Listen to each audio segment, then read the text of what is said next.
प्रभु ଯୀଶୁଖ୍ରୀଷ୍ଟଙ୍କ ପବିତ୍ର ମହାନାମର ପ୍ରଶଂସା ଗୌରବ ହେଉ। ମୁଁ ଭୂମିସୁତା ନାୟକ। ଆଜିର ବିଷୟ ହେଉଛି ଆମର ଯାହା କିଛି ଆବଶ୍ୟକ ପ୍ରଭୁଙ୍କୁ ମାଗିବା। ପବିତ୍ର ବାଇବଲର ଯେଶାୟା ଭବିଷ୍ୟତ ବକ୍ତାଙ୍କ ପୁସ୍ତକ 59ର 1 ଓ 2 ପଦରେ କୁହାଯାଏ ଯେ, ଦେଖ, ସଦାପ୍ରଭୁଙ୍କର ହସ୍ତ ଛୋଟ ହୋଇ ଯାଇନାହିଁ ଯେ ତାହା ପରିତ୍ରାଣ କରି ନ ପାରେ, କିଏ ବା ତାହାଙ୍କର କର୍ଣ୍ଣ ଭାରି ହୋଇ ନାହିଁ ଯେ ତାହା ଶୁଣି ନ ପାରେ। ମାତ୍ର ତୁମ୍ଭମାନଙ୍କର ଅପରାଧ ସବୁ ତୁମ୍ଭମାନଙ୍କର ଓ ତୁମ୍ଭମାନଙ୍କ ପରମେଶ୍ୱରଙ୍କ ମଧ୍ୟରେ ବିଚ୍ଛେଦ ଘଟାଇଅଛି ଓ ତୁମ୍ଭମାନଙ୍କର ପାପ ସବୁ ତୁମ୍ଭମାନଙ୍କଠାରୁ ତାହାଙ୍କ ମୁଖ ଲୁଚାଇଅଛି। ଏଥିପାଇଁ ସେ ଶୁଣିବେ ନାହିଁ। ତେଣୁ ଆମ୍ଭେମାନେ ଯଦି ଆମ୍ଭମାନଙ୍କ ଭିତରୁ ସକଳ କଦର୍ଯ୍ୟ ପଦାର୍ଥଗୁଡ଼ିକ ବାହାର କରି ହୃଦୟରେ ତାଙ୍କୁ ସମ୍ମାନ ଦେଇ ତାଙ୍କ ଅଭିମତ ଅନୁସାରେ ଚଳିବା, ପୁଣି ତାଙ୍କ ଉପରେ ନିର୍ଭର କରି ତାଙ୍କ ଛାମୁରେ ମନର ସବୁ କଥା ଭାଙ୍ଗି କହିବା, ପ୍ରଭୁ କୌଣସି ବିଷୟରେ ଅଭାବ ନ କରି ଆମର ସକଳ ଇଚ୍ଛାଗୁଡ଼ିକ ପୂରଣ କରିବେ। ଯେହେତୁ ସେ ତୃଷିତ ପ୍ରାଣକୁ ପରିତୃପ୍ତ କରନ୍ତି ଓ କ୍ଷୁଧିତ ପ୍ରାଣକୁ ଉତ୍ତମ ଦ୍ରବ୍ୟରେ ପୂର୍ଣ୍ଣ କରନ୍ତି। ସଦାପ୍ରଭୁ ସଦାକାଳ ପରିତ୍ୟାଗ କରିବେ ନାହିଁ। କାରଣ ଯଦ୍ୟପି ଆମ ଜୀବନରେ ଦୁଃଖ ଆସେ, ତଥାପି ଆପଣାର ଅପାର ପ୍ରେମ ହେତୁ ସେ ଆମ ଉପରେ କରୁଣା କରିବେ। ପୁଣି ଯେଉଁମାନେ ତାହାଙ୍କର ଅନ୍ୱେଷଣ କରନ୍ତି ଓ ତାହାଙ୍କର ଅପେକ୍ଷା କରନ୍ତି, ସେମାନଙ୍କ ପ୍ରତି ପ୍ରଭୁ ସମସ୍ତ ବିଷୟରେ ମଙ୍ଗଳମୟ ଅଟନ୍ତି। ପବିତ୍ର ବାଇବଲର ଗୀତ ସଂହିତା 2ର 7 ଓ 8 ପଦରେ ବର୍ଣ୍ଣନା କରାଯାଏ, ମୁଁ ସେହି ବିଧାନ ପ୍ରଚାର କରିବି। ସଦାପ୍ରଭୁ ମୋତେ କହିଲେ, ତୁମ୍ଭେ ଆମ୍ଭର ପୁତ୍ର, ଆଜି ଆମ୍ଭେ ତୁମକୁ ଜନ୍ମ ଦେଲୁ। ଆମ୍ଭ ନିକଟରେ ମାଗ, ତେବେ ଆମ୍ଭେ ତୁମ୍ଭର ଉତ୍ତରାଧିକାର ନିମନ୍ତେ ଗୋଷ୍ଠୀମାନଙ୍କୁ ଓ ତୁମ୍ଭର ଅଧିକାର ନିମନ୍ତେ ପୃଥିବୀର ପ୍ରାନ୍ତ ଭାଗ ସବୁ ତୁମ୍ଭକୁ ଦେବା। ହଁ, ପ୍ରକୃତରେ ଆମ୍ଭେମାନେ ପ୍ରଭୁଙ୍କର ଅବାଧ୍ୟ ଓ ଅଯୋଗ୍ୟ ସନ୍ତାନ ହେଲେ ସୁଦ୍ଧା ଯେତେବେଳେ ପଶ୍ଚାତାପ ସହ ତାଙ୍କ ଶରଣାଗତ ହୋଇ ବିଶ୍ୱାସରେ ତାଙ୍କଠାରେ ଅଟଳ ରହି କ୍ଷମା ମାଗୁ, ପ୍ରଭୁ ତାଙ୍କ ଅପାର ପ୍ରେମ ହେତୁ ଆମ ପ୍ରତି ଦୟା କରିଥାନ୍ତି। ଯେହେତୁ ଈଶ୍ୱର ପ୍ରତ୍ୟେକ ବିଷୟ ଆମ୍ଭମାନଙ୍କ ଆବଶ୍ୟକତା ଅନୁଯାୟୀ ଦେବା ପାଇଁ ସାଇତି ରଖିଛନ୍ତି ଏବଂ ତାଙ୍କ ପ୍ରିୟ ବିଶ୍ୱାସୀ ସନ୍ତାନମାନଙ୍କୁ ତାଙ୍କ ଉପଯୁକ୍ତ ନିର୍ଦ୍ଧାରିତ ସମୟରେ ତାହା ଦେଇ ସେମାନଙ୍କର ପ୍ରତିପାଳନ କରନ୍ତି। ପବିତ୍ର ବାଇବଲର ଗୀତ ସଂହିତା 103ର 13 ଓ 14 ପଦରେ କୁହାଯାଏ, ପିତା ଆପଣା ସନ୍ତାନଗଣ ପ୍ରତି ଯେ ରୂପ ସ୍ନେହ ବହଇ ସଦାପ୍ରଭୁ ଆପଣା ଭୟକାରୀମାନଙ୍କ ପ୍ରତି ସେ ରୂପ ସ୍ନେହ ବହନ୍ତି। କାରଣ ସେ ଆମ୍ଭମାନଙ୍କର ଗଠନ ଜାଣନ୍ତି। ଆମ୍ଭେମାନେ ଯେ ଧୂଳି ମାତ୍ର ଏହା ସେ ସ୍ମରଣ କରନ୍ତି। ତେଣୁ ଆମ୍ଭେମାନେ ସର୍ବାନ୍ତଃକରଣରେ ତାଙ୍କୁ ପ୍ରେମ କରି ଯେମିତି ତାଙ୍କ ଐଶ୍ୱର୍ଯ୍ୟପୂର୍ଣ୍ଣ ଗୌରବର ଝଲକକୁ ଉପଭୋଗ କରିପାରିବା, ପ୍ରଭୁଙ୍କୁ ପ୍ରାର୍ଥନା କରି ମାଗିବାରେ ସଂକୋଚ କରିବା ନାହିଁ। ପବିତ୍ର ବାଇବଲର ମାର୍କ ଲିଖିତ ସୁସମାଚାର 11 ପର୍ବର 24 ପଦରେ ପ୍ରଭୁ ଯୀଶୁ କହନ୍ତି, ଅତଏବ ମୁଁ ତୁମ୍ଭମାନଙ୍କୁ କହୁଅଛି, ତୁମ୍ଭେମାନେ ଯାହା ଯାହା ପ୍ରାର୍ଥନା କର ଓ ମାଗ, ସେ ସବୁ ପାଇଅଛ ବୋଲି ବିଶ୍ୱାସ କର, ସେଥିରେ ସେହି ସବୁ ପାଇବ। ପୁଣି ପବିତ୍ର ବାଇବଲର ଯୋହନଙ୍କ ଲିଖିତ ସୁସମାଚାର 16 ପର୍ବର 23 ଓ 24 ପଦରେ ପ୍ରଭୁ ଯୀଶୁ କହନ୍ତି, ସେଦିନ ତୁମ୍ଭେମାନେ ମୋତେ କିଛି ପଚାରିବ ନାହିଁ। ସତ୍ୟ ସତ୍ୟ ମୁଁ ତୁମ୍ଭମାନଙ୍କୁ କହୁଅଛି, ଯଦି ତୁମ୍ଭେମାନେ ପିତାଙ୍କୁ କିଛି ମାଗିବ ତେବେ ମୋ ନାମରେ ସେ ତୁମ୍ଭମାନଙ୍କୁ ତାହା ଦେବେ। ଏପର୍ଯ୍ୟନ୍ତ ତୁମ୍ଭେମାନେ ମୋ ନାମରେ କିଛି ମାଗିନାହ। ମାଗ, ପୁଣି ତୁମ୍ଭମାନଙ୍କର ଆନନ୍ଦ ଯେପରି ପରିପୂର୍ଣ୍ଣ ହୁଏ, ସେଥି ନିମନ୍ତେ ତୁମ୍ଭେମାନେ ତାହା ପାଇବ। ହଁ, ବାସ୍ତବରେ ଆମ୍ଭେମାନେ ପ୍ରଭୁ ଯୀଶୁଙ୍କ ନାମରେ ମାଗିବା, କିନ୍ତୁ କ'ଣ ସବୁ ମାଗିବା, କେଉଁ ଉଦ୍ଦେଶ୍ୟରେ ମାଗିଲେ ପ୍ରଭୁ ସନ୍ତୁଷ୍ଟ ହୋଇ ଆମକୁ ସଫଳ କରିବେ, ତାହା ଆମେ ପ୍ରଥମେ ନିହାତି ଜାଣିବା ଆବଶ୍ୟକ।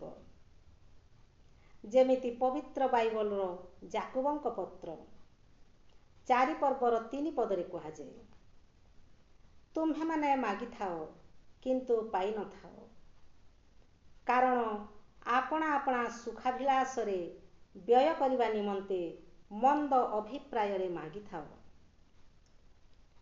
ତେଣୁ ପ୍ରଭୁ ଆମକୁ ଯାହା ସବୁ କରିବା ପାଇଁ କହନ୍ତି, ତାଙ୍କ କହିବା ଅନୁସାରେ ନ ଚଲି, ତାଙ୍କ ଇଚ୍ଛାକୁ ନ ଜାଣି, ମନ୍ଦ ଉଦ୍ଦେଶ୍ୟରେ ଜାଗତିକ ଛୋଟ ଛୋଟ ବିଷୟଗୁଡ଼ିକ ପ୍ରଭୁଙ୍କୁ ମାଗି ତାହା ନ ପାଇଲେ ଅଯଥାରେ ଦୁଃଖ ହତାଶ ହୋଇ ଭାଙ୍ଗି ପଡ଼ୁ କିମ୍ବା ତାଙ୍କୁ ପ୍ରତିକ୍ରିୟା କରୁ।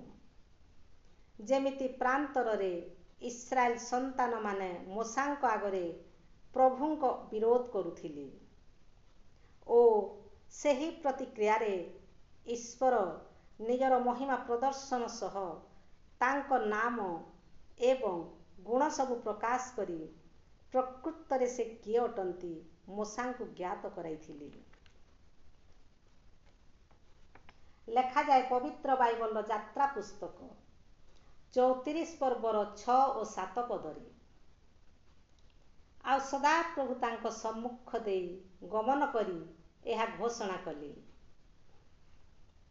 ସଦାପ୍ରଭୁ ପରମେଶ୍ୱର ସ୍ନେହଶୀଳ ଓ କୃପାମୟ, କ୍ରୋଧରେ ଧୀର, ଦୟା ଓ ସତ୍ୟତାରେ ପରିପୂର୍ଣ୍ଣ, ସହସ୍ର ସହସ୍ର ପୁରୁଷ ପର୍ଯ୍ୟନ୍ତ ଦୟା ରକ୍ଷାକାରୀ, ଅପରାଧ ଓ ଆଜ୍ଞାଲଙ୍ଘନ ଓ ପାପ କ୍ଷମାକାରୀ, ତଥାପି ନିତ୍ୟାନ୍ତ ତହିଁର ଦଣ୍ଡଦାତା, ତୃତୀୟ ଓ ଚତୁର୍ଥ ପୁରୁଷ ପର୍ଯ୍ୟନ୍ତ ପୁତ୍ର ପୌତ୍ରାଦି ଉପରେ ପିତୃଗଣର ଅପରାଧର ପ୍ରତିଫଳଦାତା।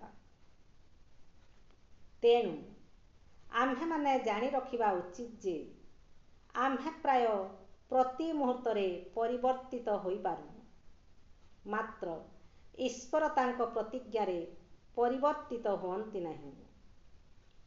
ଆମ୍ଭେମାନେ ତାହାଙ୍କୁ ଭୁଲିପାରୁ, କିନ୍ତୁ ଈଶ୍ୱର ଆମକୁ ଆଦୌ ଭୁଲନ୍ତି ନାହିଁ, କାରଣ ଆମ୍ଭମାନଙ୍କ ପ୍ରତି ତାଙ୍କ ସଂକଳ୍ପ ସବୁ ଅତି ଉଚ୍ଚତର ହୋଇଥିବାରୁ ଆମ୍ଭମାନଙ୍କ ଭାବିବା କିମ୍ବା ମାଗିବା ଠାରୁ ମଧ୍ୟ ଅଧିକ ମାତ୍ରାରେ ସେହି ସ୍ୱର୍ଗୀୟ ସମ୍ବଳ ଦେଇ ଆମକୁ ପରିପୂର୍ଣ୍ଣ କରି ରଖିବା ପାଇଁ ଇଚ୍ଛା କରନ୍ତି। ଆମେ ଯେଉଁଠାରେ ଯେଉଁ ଅବସ୍ଥାରେ ରହୁନା କାହିଁକି, ଯଦି ତାହାଙ୍କୁ ହୃଦୟରେ ସ୍ମରଣ କରି ତାଙ୍କ ଆଜ୍ଞାଗୁଡ଼ିକ ପାଳନ କରୁ, ପ୍ରଭୁ ସବୁ ବିଷୟରେ ଆମର ଯତ୍ନ ନେଇ ସାହାଯ୍ୟ କରିଥାନ୍ତି। ଯେମିତି ପବିତ୍ର ବାଇବଲର ଯୋହନଙ୍କ ପ୍ରଥମ ପତ୍ର 3 ପର୍ବର 22 ପଦରେ ଦର୍ଶାଯାଏ, ପୁଣି ଆମ୍ଭେମାନେ ଯାହା ଯାହା ମାଗୁ ସେହି ସବୁ ତାହାଙ୍କଠାରୁ ପାଇଥାଉଁ, କାରଣ ଆମ୍ଭେମାନେ ତାହାଙ୍କର ଆଜ୍ଞା ପାଳନ କରୁ, ପୁଣି ତାହାଙ୍କର ଦୃଷ୍ଟିରେ ଯାହା ସନ୍ତୋଷଜନକ ତାହା କରିଥାଉଁ। ସେଥିପାଇଁ ଆମ୍ଭେମାନେ ସର୍ବପ୍ରଥମେ ପ୍ରଭୁଙ୍କର ସକଳ କଥା ମାନି ଚଳିବା ଆବଶ୍ୟକ।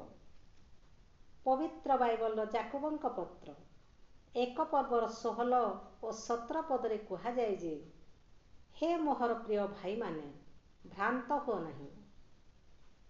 ସମସ୍ତ ଉତ୍ତମ ଦାନ ଓ ସମସ୍ତ ସିଦ୍ଧବର ଊର୍ଦ୍ଧ୍ୱରୁ ଅର୍ଥାତ୍ ଜ୍ୟୋତିର୍ଗଣର ପିତାଙ୍କଠାରୁ ଆସେ,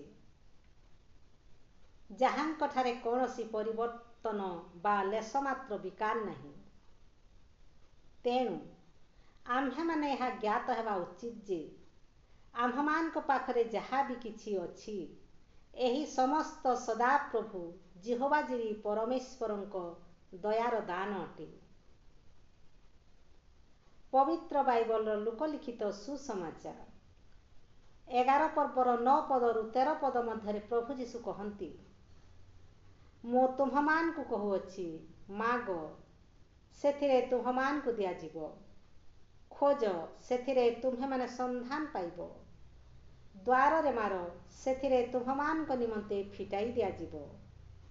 କାରଣ ଯେ କେହି ମାଗେ ସେ ପାଏ, ଯେ ଖୋଜେ ସେ ସନ୍ଧାନ ପାଏ, ଆଉ ଯେ ଦ୍ୱାରରେ ମାରେ ତାହା ନିମନ୍ତେ ଫିଟାଇ ଦିଆଯିବ। ଆଉ ତୁମ୍ଭମାନଙ୍କ ମଧ୍ୟରେ ଏପରି ପିତା କିଏ ଅଛି ଯାହାକୁ ତାହାର ପୁଅ ମାଛ ମାଗିଲେ ସେ ତାହାକୁ ମାଛ ବଦଳରେ ସାପ ଦେବ? କିମ୍ବା ଡିମ୍ବ ମାଗିଲେ ସେ ତାହାକୁ ବିଛା ଦେବ? ଏଣୁ ତୁମ୍ଭେମାନେ ଦୁଷ୍ଟ ହେଲେ ସୁଦ୍ଧା ଯେବେ ଆପଣା ଆପଣା ପିଲାମାନଙ୍କୁ ଉତ୍ତମ ଉତ୍ତମ ଦାନ ଦେଇ ଜାଣ, ତେବେ ଯେଉଁ ପିତା ସ୍ୱର୍ଗରୁ ଦାନ କରନ୍ତି ସେ ତାହାଙ୍କ ଛାମୁରେ ମାଗିବା ଲୋକମାନଙ୍କୁ କେତେ ଅଧିକ ରୂପେ ପବିତ୍ର ଆତ୍ମା ଦେବେ। ହଁ, ଏହି ଯେଉଁ ପ୍ରତିଜ୍ଞା ପ୍ରଭୁ ଯୀଶୁଖ୍ରୀଷ୍ଟ ଦେଇ ଯାଇଅଛନ୍ତି ତାହା ଅବିଶ୍ୱାସ କରିବାର ବିଷୟ ନୁହେଁ।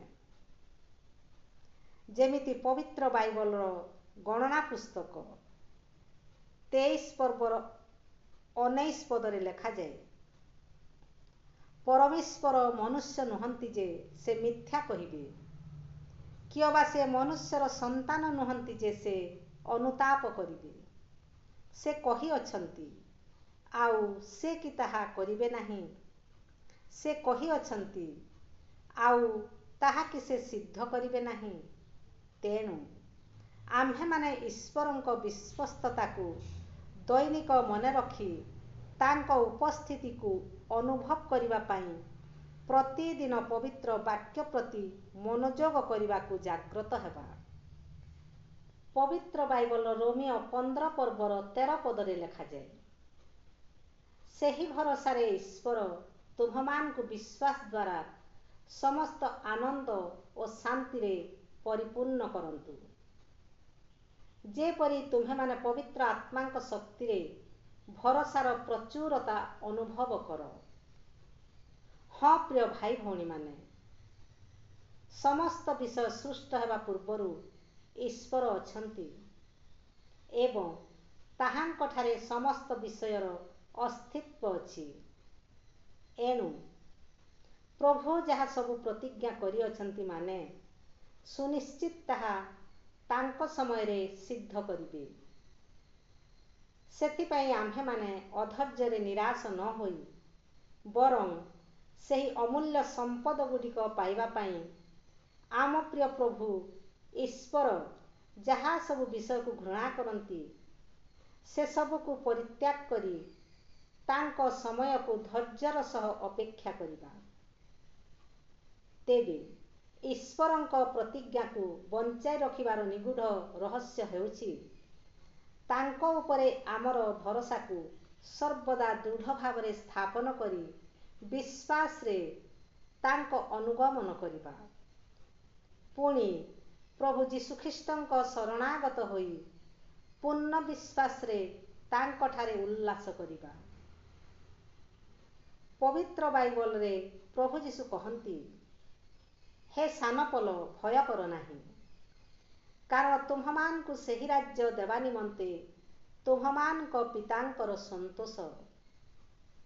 ବରଞ୍ଚ ତୁମ୍ଭେମାନେ ପ୍ରଥମରେ ତାହାଙ୍କ ରାଜ୍ୟ ଓ ଧାର୍ମିକତା ଅନ୍ୱେଷଣ କର, ଆଉ ଏହି ସମସ୍ତ ବିଷୟ ମଧ୍ୟ ତୁମ୍ଭମାନଙ୍କୁ ଦିଆଯିବ।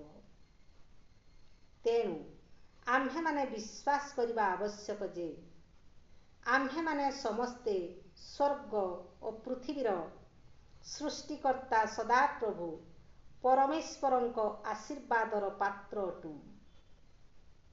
ଏଣୁ ଆମର ଈଶ୍ୱର ଯେ ସକଳ ପ୍ରାଚୁର୍ଯ୍ୟରେ ଭରା ଈଶ୍ୱର ଅଟନ୍ତି, ଏହା ହୃଦୟଙ୍ଗମ କରି ଆସନ୍ତୁ ତାଙ୍କ ପ୍ରିୟ ସନ୍ତାନ ସମସ୍ତେ ପ୍ରଚୁର ପାଇବା ନିମନ୍ତେ ପ୍ରଭୁ ଯୀଶୁଖ୍ରୀଷ୍ଟଙ୍କ ପାଖକୁ ଯାଇ ତାହାଙ୍କ ଛାମୁରେ ହୃଦୟ ଭାଙ୍ଗି ଯାହା ଆମର ଆବଶ୍ୟକ ପ୍ରାର୍ଥନା କରି ମାଗିବା।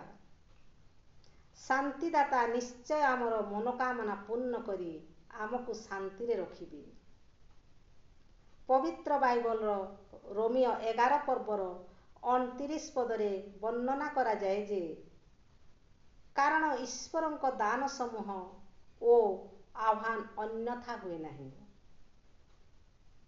ତେଣୁ ହେ ସକଳ ଲୋକମାନେ ସବୁବେଳେ ତାହାଙ୍କଠାରେ ନିର୍ଭର କର ଏବଂ ତାହାଙ୍କ ଛାମୁରେ ମନର ସବୁ କଥା ଭାଙ୍ଗି କୁହ। ଆଲେଲୁୟା, ଆମେନ୍।